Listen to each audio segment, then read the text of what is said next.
if I'm going to be academic about it, those who Mm. expect the president to rein in the speaker is totally ignorant of the checks of the separation Mm. of powers. Mhm. Hindi dapat, walang karapatan ang presidente na patigilin ang Kongreso sa gagawin nito. Oo, kasi nga Baka naman hiwalay nga. Oo. nakakalimutan natin ang Congress autonomous. Yung nga ang Oo. problema, kapag nakikialam ang presidente, nagagalit tayo. Pero ngayon gusto nating Oo. makialam ang presidente Makialam. Oo nga, may ganun gagawain ng Tama. Kongreso. Mm. Of course, they can do it individually, personally, privately. Mm. They can say, tigil mo na yan, naguguluhan na ako, etc. But Oo. for the president to be asked to formally intervene, the only moment the president can intervene, there are several moments. Number one, during the State of the Nation address, Mhm. when he addresses gives the Congress.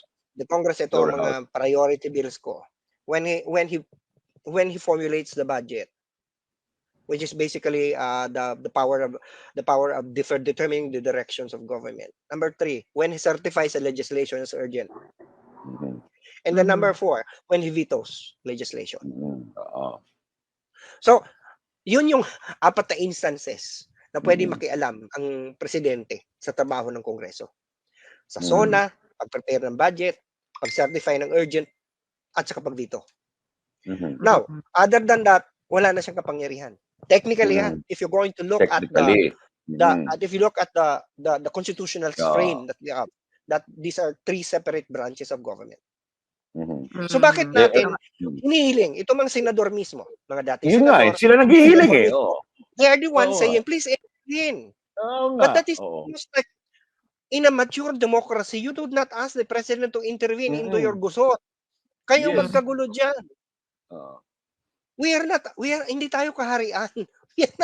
We are not in a constitutional monarchy. This is not Oo. Thailand, where if the Or king imperial. summons the leader of the opposition and the leader of the puro na sila nakabaw na sa hari Nakatanghod. at tumitigil na. Wala tayong So ganun. something's wrong with that. Something's wrong with wala tayong Senator royalty, Chis. wala tayong hari. Apo.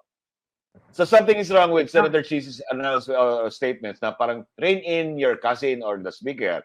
Something is wrong with, the presidential sister, Senator Amy, na makialam ka, tumindig ka, o ano man, ito, yung mga demonyo, mga ganun bang klase mo. Something is wrong with that. Ibig sabihin, when you ask or when you specify the separation of powers po. Exactly. Because the president, by the way, the president has no power in the change of the Constitution. There is no single provision in the Constitution that allows the president to intervene in a constitutional change.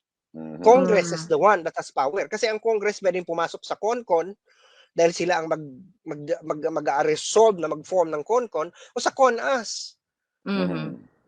Nasaan? I-point out ng kaninong constitutional scholar ang nakalagay sa Constitution ang presidente may power over the change of the Constitution. Yan. Okay. Kasi baka nadadala po tayo ng pagkakataon. Doon ako napipika Mike and Ina. Hindi ako abogado. Political scientist lang po ako, di ba? Ako ay nag-aaral lang ng saligang batas. Nagkataon lang tinuturo ko rin yan. Ang daming abogado dito sa House at saka sa Senate. Ba't hindi nila ito maipadama sa tao? Ba't hindi nila maiintindi? Sa halip na mag-enable sila ng enlightenment and learning, they contribute to the confusion and the obfuscation of the weaponization, the politicization of the debate.